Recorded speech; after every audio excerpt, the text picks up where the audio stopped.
অজু করার পর বাচ্চার পেশাব হাতে লাগলে কি পুনরায় অজু করব নাকি শুধু হাত ধুলেই হবে? মোবাইল পকেটে নিয়ে নামাজ পড়া যাবে? বিদেশে যাওয়ার জন্য বয়স বাড়ালে কি গুনাহ হবে? আমার একটা ডিপিএস আছে, তার সুদ দিয়ে কি আমি নিজের বাথরুম বানাতে পারবো? আজান চলাকালীন ওয়াশরুমে থাকলে মনে মনে আজানের জবাব দেওয়া যাবে কি?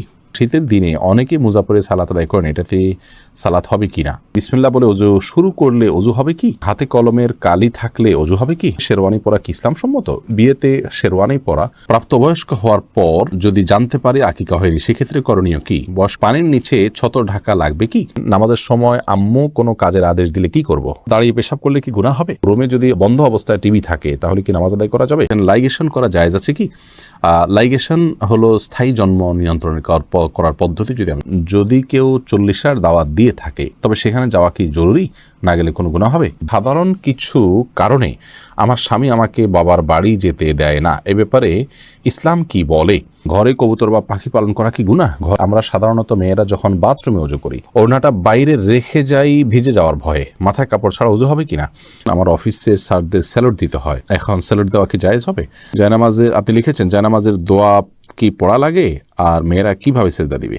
অজুর সময় ঘাড় মাসে করার বিধান কি? অজুর বাসায় মেয়েরা কি মাথায় কাপড় ছাড়া থাকতে পারবে যদি বাসায় কোনো পরপুরুষ না থাকে? হাতে বড় নখ থাকলে কি অজু হবে? ইদ্যত পালন কতদিন করতে হয়? আজান চলাকালীন সময় নামাজ পড়া যাবে কি না? চলুন তাহলে আর বিলম্ব না করি, ইতিমধ্যে যে সমস্ত প্রশ্ন আমাদের কাছে এসে পৌঁছেছে সেগুলোর উত্তর দেওয়ার পালে আমরা প্রবেশ করি। ঘরে কবুতর বা পাখি পালন করা কি গুনাহ? ঘরে কবুতর অথবা পাখি এগুলো পালন করাতে কোনো অসুবিধা নেই, কারণ পাখি এই পশু এভাবেই পালন করা হয়ে থাকে।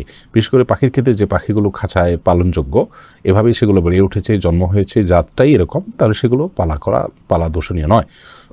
তবে যে পাখি বাহিরে উড়ে চড়ে বেড়ায় সেগুলোকে বলপূর্বক আপনি বেঁধে রেখেছেন এবং খাবার দিচ্ছেন না, এরকম যদি হয় সেটাও জুলুম হবে। আমার একটা ডিপিএস আছে, তার সুদ দিয়ে কি আমি নিজের বাথরুম বানাতে পারবো?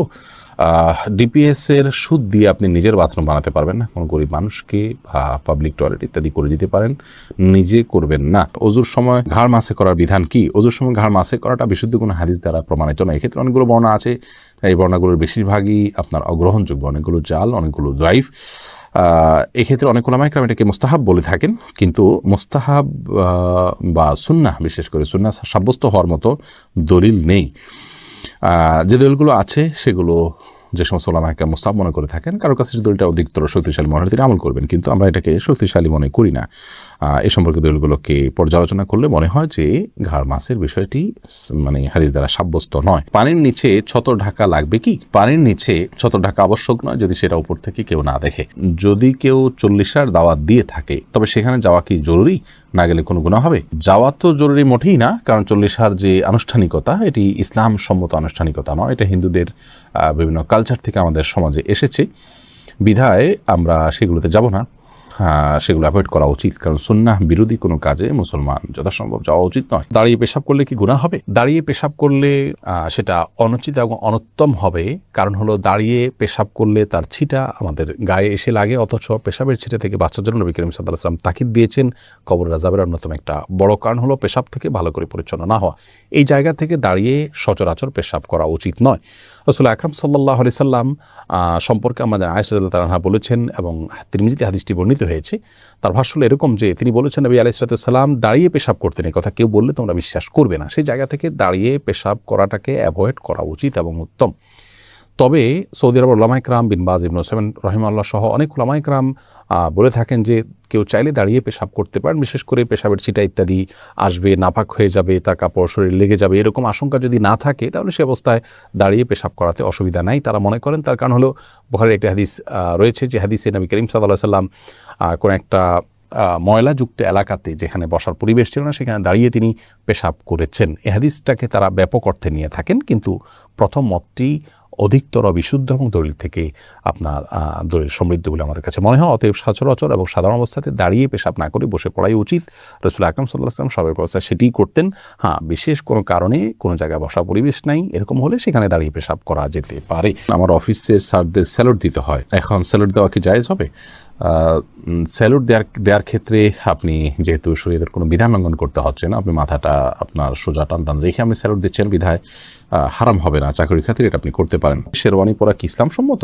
বিয়েতে শেরওয়ানি পরা এটি অবশ্যই ইসলাম অনুমোদিত এই অর্থে যে আমরা একটু আগে বলছিলাম যে পোশাক আশাকের ক্ষেত্রে পৃথিবীর যে অঞ্চলে মানুষ যেরকম পোশাক আশাক করে, বিশেষ করে বিবাহ শাদীতে যে কালচার মানুষের সমাজে প্রচলিত আছে সেই কালচার ধারণ করতে কোনো অসুবিধা নেই, যদি কোনো হাদিসের কোনো মৌলিক নির্দেশনার খেলাফ না হয়। অতএব পোশাক আশাকের ক্ষেত্রে আমরা এরকম পোশাক পরতে পারবো না এরকম কোনো নিষেধাজ্ঞা নেই, শেরওয়ানি পরা যাবে না এমন কোনো কথা নেই, বিধায় শেরওয়ানি পরাতে কোনো সমস্যা নেই, বরং বিয়ের দিন বিশেষ পোশাক পরাটাই হলো কাম্য। ইদ্যত পালন কতদিন করতে হয়? ভাই নুরুন নবী, ইদ্যত পালনটা কে করবেন এটার উপর ভ্যারি করবে। যদি কারো স্বামী মারা যায় তাহলে সেক্ষেত্রে 4 মাস 10 দিন ইদ্যত পালন করবেন, আর যদি কেউ তালাকপ্রাপ্ত হন তাহলে সেক্ষেত্রে 3 মাস তিনি ইদ্যত পালন করবেন, 3 মাসে ইদ্যত পালন করবেন, এটা ভ্যারি করবে। দেন লাইগেশন করা জায়েজ আছে কি? লাইগেশন হলো স্থায়ী জন্ম নিয়ন্ত্রণ করার পদ্ধতি, যদি আমি ভুল না বলে থাকি এটা জায়েজ নয়। স্থায়ীভাবে জন্ম নিয়ন্ত্রণ করা ইসলামের দৃষ্টিকোণ থেকে জায়েজ নয়। সাময়িক যে জন্ম নিয়ন্ত্রণ করার পদ্ধতি আছে সেটি বিভিন্ন উপায়ে হতে পারে, আপনার কপাটি পরে হতে পারে, বা আরও বিভিন্ন আপনার টেকনিক বা সিস্টেম আছে, সেগুলোর মাধ্যমে অস্থায়ীভাবে জন্ম নিয়ন্ত্রণ করা যেতে পারে। শীতের দিনে অনেকে মুজাফরে সালাত আদায় করেন, এটাতে সালাত হবে কি না? শীতের দিনে যদি মুজাফরে সালাত আদায় করেন কোনো অসুবিধা নেই, হয়ে যাবে। নামাজের সময় আম্মু কোনো কাজের আদেশ দিলে কি করব? যদি নফল নামাজ হয় আর আম্মুর এই কাজটা খুব বেশি গুরুত্বপূর্ণ হয়, ডাক শুনে বুঝতেছেন যে খুব জরুরি, আম্মু খুব সিরিয়াসলি ডাকছে, তাহলে আপনি নফল নামাজ ভেঙে আম্মুর কথা শুনবেন, পরবর্তীতে সে নামাজ পড়ে দিবেন। আর যদি ফরজ নামাজ হয় তাহলে আপনি নামাজ শেষ করে যতটুকু তাড়াতাড়ি করা সম্ভব করে তারপর আপনি আম্মুটাকে সাড়া দিবেন। মোবাইল পকেটে নিয়ে নামাজ পড়া যাবে? উত্তর হলো যাবে, কোনো অসুবিধা নেই, তবে নামাজ যাতে মনোযোগ নষ্ট না হয় সেজন্য সাইলেন্ট ইত্যাদি করে নেওয়া উচিত। রুমে যদি বন্ধ অবস্থায় টিভি থাকে তাহলে কি নামাজ আদায় করা যাবে? রুমে বন্ধ অবস্থায় টিভি থাকলে সেই রুমে যদি আপনি নামাজ পড়েন তাহলে সালাত আপনার হয়ে যাবে।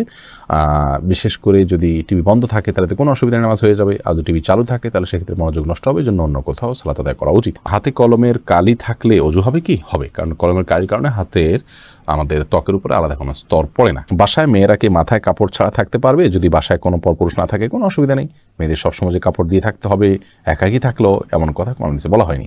যদি কেউ 40 দাওয়াত দিয়ে থাকে তবে সেখানে যাওয়া কি জরুরি? না গেলে কোনো গুনাহ হবে? যাওয়া তো জরুরি মোটেই না, কারণ 40 যে আনুষ্ঠানিকতা এটি ইসলাম সম্মত আনুষ্ঠানিকতা নয়, এটা হিন্দুদের বিভিন্ন কালচার থেকে আমাদের সমাজে এসেছে, বিধায় আমরা সেগুলোতে যাব না, সেগুলো অ্যাভয়েড করা উচিত, কারণ সুন্নাহ বিরোধী কোনো কাজে মুসলমান যথাসম্ভব যাওয়া উচিত নয়। বিদেশে যাওয়ার জন্য বয়স বাড়ালে কি গুনাহ হবে? বিদেশে যাওয়ার জন্য যদি বয়স বাড়িয়ে লিখতে হয় যে এত বছর না হলে সেটি করা যাবে না, তাহলে সেক্ষেত্রে আপনি ওই বয়স বাড়িয়ে লিখেছেন, অবশ্যই সেটি গুনাহের কারণ হবে, কারণ মিথ্যা বলা সর্বাবস্থায় ইসলাম হারাম করেছে। আমরা সাধারণত মেয়েরা যখন বাথরুমে উজু করি ওড়নাটা বাইরে রেখে যাই ভিজে যাওয়ার ভয়ে, মাথায় কাপড় ছাড়া উজু হবে কিনা? মাথায় কাপড় ছাড়া উজু হবে, কোনো অসুবিধা নেই। আপনি উজু করতে গেলে মাথায় কাপড় দিলে তো বরং কাপড় ভিজবে, এটাই তো স্বাভাবিক। আপনি মুখের চুলের গোড়া থেকে নিয়ে আপনার কানের লতি পর্যন্ত সব যখন ধুইতে যাবেন তখন তো আপনার ওড়না ভিজে যাবে, অতএব ওড়না খুলে উজু করতে কোনো অসুবিধা নেই। প্রাপ্তবয়স্ক হওয়ার পর যদি জানতে পারি আকিকা হয়নি সেক্ষেত্রে করণীয় কি? বয়স্ক হওয়ার পরও আকিকা দেয়া যায়, এটি বেশিরভাগ ইমামদের মত। অতএব আকিকার যদিও সুন্নাহসম্মত সময় হলো 7ম, 14তম বা 21তম দিন, সেদিনগুলো পার হয়ে গেলেও আমরা আকিকা দিলে আকিকা হয়ে যাবে। জায়নামাজে আপনি লিখেছেন জায়নামাজের দোয়া কি পড়া লাগে, আর মেয়েরা কিভাবে সেজদা দিবে? জায়নামাজের দোয়া বলতে শরীয়তে বিশেষ কোনো দোয়া নেই, আমরা জায়নামাজের উপরে দাঁড়িয়ে সরাসরি সালাত শুরু করব।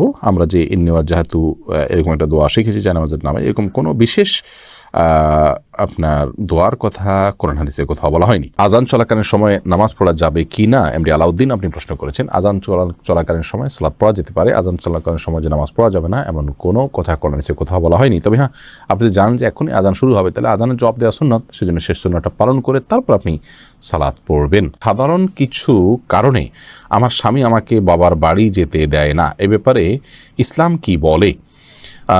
আপনার স্বামী আপনার বাবার বাড়ি যেতে নিষেধ করলে সেটি তিনি অন্যায় করছেন, অবিচার করছেন, কারণ আত্মীয়তার সম্পর্ক ছিন্ন করা শরীয়তে অত্যন্ত জঘন্য অপরাধ। সে অপরাধ করতে আপনাকে বাধ্য করে তিনি অপরাধ কাজ করছেন, তিনি অন্যায় কাজ করছেন। আমরা আপনার স্বামীর প্রতি আকুল আবেদন রাখবো তিনি যেন তার এই ভুল অবস্থান থেকে ফিরে আসেন, আল্লাহ তাআলা তাকে সেই তৌফিক দান করুন। আর আপনি যদি পারেন তার এই অবিচার থেকে নিজেকে দূরে সরিয়ে রাখতে, এবং আপনি আপনার আত্মীয় স্বজনের সাথে গোপন যদি সম্পর্ক রাখেন সেটা আপনার জন্য গুনাহ হবে না, তবে আপনাদের মধ্যে যেন কোনো ভুল বোঝাবুঝি না হয় সেদিকটা আপনাকে খেয়াল রাখতে হবে। আজান চলাকালীন ওয়াশরুমে থাকলে মনে মনে আজানের জবাব দেওয়া যাবে কি? মনে মনে আজানের জবাব নয়, আজানের জবাব দিতে হবে মুখে। আপনি বাথরুমে থাকলে সেখানে তো আল্লাহর নাম উচ্চারণ করবেন না, এই জন্য আজানের পরপর যদি বের হন তাহলে বাইরে এসে আপনি আজানের জবাব দিতে পারেন, অথবা আপনি দিবেন না। মনে মনে দিলে আপনি সেটা দিতে পারেন, আল্লাহর কাছে সওয়াব আশা করতে পারেন যে আমি চেষ্টা করেছি, আল্লাহ তাআলা সেজন্য সওয়াব দিতেও পারেন, কিন্তু আজান মূলত জবাব দিতে হবে মুখে, বাথরুমে সেটা করা যাবে না। অতএব করতে পারছেন না, সেজন্য মনে মনে আপনি দিতেই পারেন আপনার মনের সান্ত্বনার জন্য, এবং আল্লাহর কাছে সওয়াবের আশাও আপনি করতে পারেন। হাতে বড় নখ থাকলে কি ওযু হবে? হাতে যদি বড় নখ থাকে তাহলে সেক্ষেত্রে এটি অন্যায় কথা, এটা গুনাহের কথা। কারণ মুসলমান নবী করিম সাল্লাল্লাহু আলাইহি ওয়াসাল্লামের যে সুন্নাতে দায়েমা বা সুনানুল ফিতরা সেগুলোর উপরে আমল করার চেষ্টা করবে। হাতে বড় নখ রাখা উচিত নয়, কিন্তু যদি বড় নখ থাকে এবং তিনি অজু করেন, অজু হয়ে যাবে, সেটা সম্পূর্ণ ভিন্ন বিষয়। অজু করার পর বাচ্চার পেশাব হাতে লাগলে কি পুনরায় অজু করব নাকি শুধু হাত ধুলেই হবে? না, পুনরায় অজু করার দরকার নেই। বাচ্চার পেশাব যদি হাতে লেগেছে আপনার অজু অবস্থায়, তাহলে যে অংশে হাতে লেগেছে ওই অংশটা পানি দিয়ে ধুয়ে ফেললে চলবে। বিসমিল্লাহ বলে অজু শুরু করলে অজু হবে কি? কোনো সূরা পাঠ না করে বিসমিল্লাহ বলে যদি আপনি অজু শুরু করেন তাহলে অজু হয়ে যাবে। অজু শুরু করার জন্য কোনো সূরা পাঠ করার দরকার নেই, শুধু বিসমিল্লাহ পাঠ করেই অজু করার নির্দেশনা হাদিসে এসেছে।